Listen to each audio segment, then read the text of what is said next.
Mēs turpinām lekciju ciklu Dzīves akadēmija. Šodien mēs varam vaļā pirmo sadaļu, kuras nosaukums ir Sieviete un vīrietis.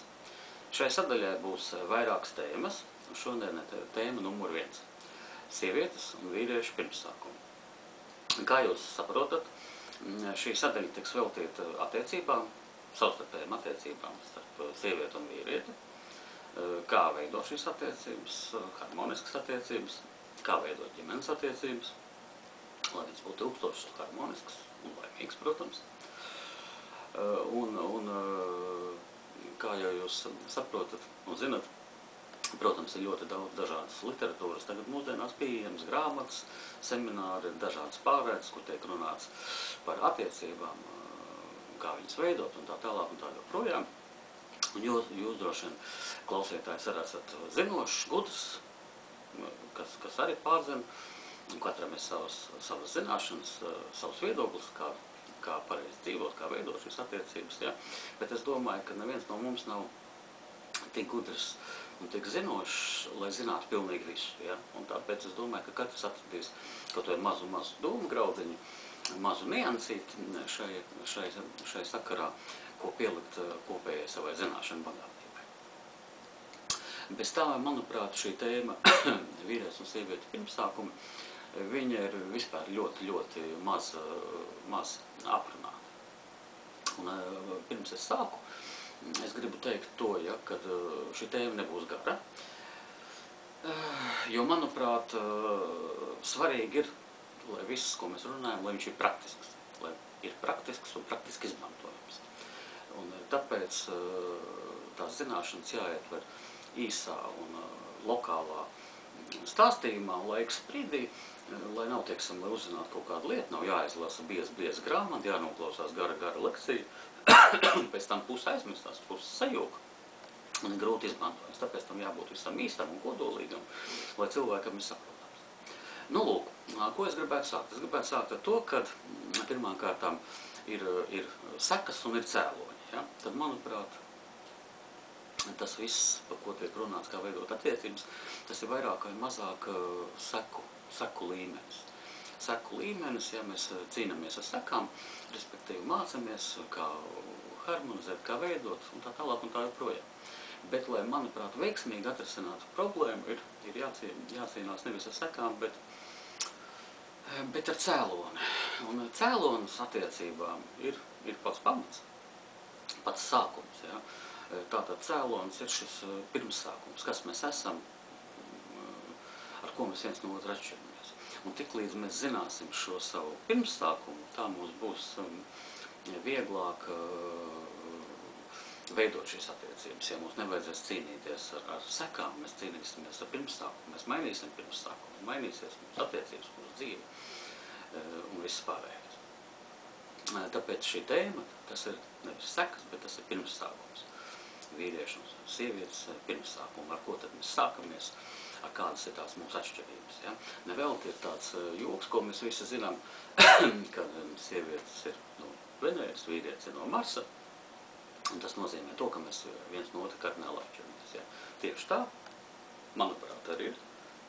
Mēs esam galīgi atšķirīgi un galīgi pretēji, un tāpēc mūsu attiecībās veidot bieži vien neviens problēma aiz tā, ka mēs cenšamies panākt, lai, teiksim, es kā vīrietis no savu skatu punktu skatos, es vēlos panākt, lai sieviete domā līdzīgi kā es, lai rīkojās līdzīgi kā es, respektīvi, lai viņa ir vīrietis. Ja? Un sieviete savukārt, ja, skatās, ja, kā viņai šķiet šī pasaule iekārtota, kā viņa uzskata, kā viņas prāt ir pareizi, ja? Un viņa kaut no vīrieša cenšas sagaidīt to rīcību, ja? Kā viņa uzskata, kādai tai rīcībai jābūt. Un kur tad ir tas problēma, kāpēc mēs šķiramies, kāpēc mums neizjūka attiecības, ir tas, ka mēs no tā pretējā pola gaidām vienu un nesagaidām. Un tad saprotam, ja, ka mūsu cerības ir vējā, mēs šķiramies, sākam jaunas attiecības, atkal mums ir kaut kādas lietiņas, ko mēs gaidām no tā otrā partneri, ja, paiet laiks, mēs viņus nesagaidām, atkal mūsu attiecības brūk un izjūka, un tā visu laiku. Ja. Un sagaidīt mēs nekad nevarēsim tās lietas, ja mēs neņemsim vērā tos pirmsākumus, ar ko mēs atšķiramies principiāli viens no otra. Ja. Un ir diezgan muļķīgi, manuprāt, gaidīt to, ko nevar nekad sagaidīt, jo dabas likumi ir tik spēcīgi, ja, un tā mūs ietekmē, ja, ka mēs nevaram savu dabu laust. Ja. Līdz ar to mēs nevarēsim nekas piespiest mainīt sev. Vīrietis paliks kā vīrietis, ar savu domāšanu, ar savu pirmsākumu, ar savu to, kas viņā no dabas ir ielikts. Un sieviete paliks ar savu pirmsākumu, ar to, kas viņai no dabas ir ielikts. Nu, lūk, un te es gribu teikt, ar ko tad mēs atšķiramies, kāds tad ir mums tas pirmsākums. Ja? Tātad, sievietes pirmsākums ir enerģija. Sieviete ir tīra enerģija. Dzīvības enerģija, darbības enerģija, ja? Plūsma, kas visu rada. Savukārt vīriešu pirmsākums ir saprāta enerģija. Tā, kas šo brīvo enerģiju, sievietes enerģiju virza konkrētā virzienā. Tātad sievietē ir šī enerģija, kas virzās, viņa virzīties var uz jebkuru pusi, tur vai vēl kaut kur, pilnīgi uz kuru pusi. Savukārt vīrietis, saprāts, būs tas, kas šo enerģiju virzīs tur vai tur. Cik saprāts būs viņam stiprs, cik viņš būs saprātīgs, tik viņš pareizi šo enerģiju virzīs. Tāpēc vīriešu pirmais uzdevums ir būt saprātīgam. Jo viņš arī pēc būtības ir saprāts. Ja? Viņa pienākums ir saprātīgam. Savukārt sievietes uzdevums pirmais ir būt enerģiskai, radīt šo enerģiju un šo savu potenciālu ielikt iekšā vīrietī.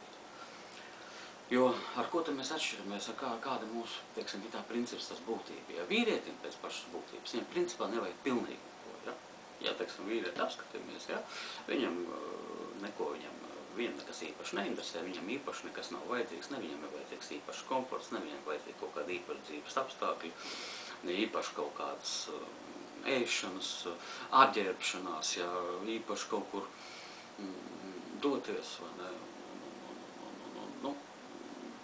ne, necentīsimies uzskaitīt, ja, bet pēc būtības, ja viņam neko īpaši nevajag. Ja. Savukārt sievietē vajag visu, viņai gribas visu, ja viņai gribas labu māju, foršu iekārtojumu šai mājā, lai viņi būtu komfortabli, lai viņi būtu skaisti, lai viņi būtu ētiski. Viņai gribas ģimene, viņai gribas tā ģimene, lai ir draudzīga, lai ir forši bērni, lai ģimene ir labi apģērbti, ja, lai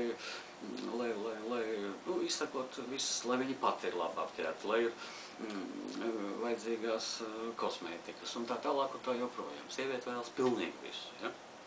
Un tāpēc sievietei bieži vien ļoti grūti tikt visu to galā, jo viņai tās vajadzības un vēlēšanās ir ļoti, ļoti daudz un dažādas. Un tāpēc viņai nepieciešams vīrietis, saprāts, ja, kurš virza šo enerģiju pareizi, sakārto, ja, kas mums būs vajadzīgs, kas mums tagad ir vajadzīgs. Ja. Tiksim, ja mēs tā nedaudz ieskatāmies, tādā ģimenes modelī, ja, tad pieņemsim, sieviete saka, ka mums tur šomēnes vajag jaunu veļas mašīnu, jaunu leduskapi, ja, teiksim, tur ziemas mēteli, bērniem tur apaus, ja. Tad vīriešu uzdevums ir novērtēt, sakārtot, ja, šīs finansu stāvokli, ja. Pārzināt, ja, ka, teiksim, mēs nevaram visu, teiksim, to atļauties, ja mēs varam atļauties, teiksim, nopirkt, teiksim, veļas mašīnu un, teiksim, bērniem apģērbu. Un tad vīriešu saprāts ir tas, ja, kurš novērtēs, ja, kas ir īsti no tā visvajadzīgākais. Viņš, teiksim, pateiks, ja, ka šomēnes ģimene iegādāsies leduskapi un bērniem apaus. Nākamajā mēnesī mēs nopērkam veļas mašīnu un kašu ziemas, teiksim, apģērbu, kas ir nepieciešams. Ja. Un tādējādi būs abas lietas, ja. 2 mēnešu laikā ģimene būs iegādāsies visu nepieciešamo. Tas ir vīriešu primārais uzdevums. Nu, lūk.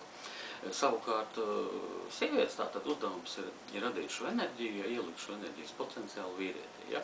Un kas tad vispār ir visuma, tā ideja? Visuma ideja ir saslēgt kopā šo vīrišķo un sievišķo. Tāpēc mēs normālos apstākļos, domāju, mēs meklējam viens otru, lai mēs veiksmīgi saslēgtos. Un tad, kad mēs veiksmīgi saslēgtos, mums vajag veiksmīgi realizēties. Ja? Un tātad sievietes uzdevums ir, tā teikt, nodibināt ģimeni, ir ielikt šo varēšanas, šo enerģijas potenciālu vīrietī, lai viņš rīkojās, lai viņš darbojās, lai viņam rodās sapņi, piepildījumus, vai ne, tātad iedod šo savu enerģijas lādiņu, ja, un sievi vīrietim atkal šo enerģiju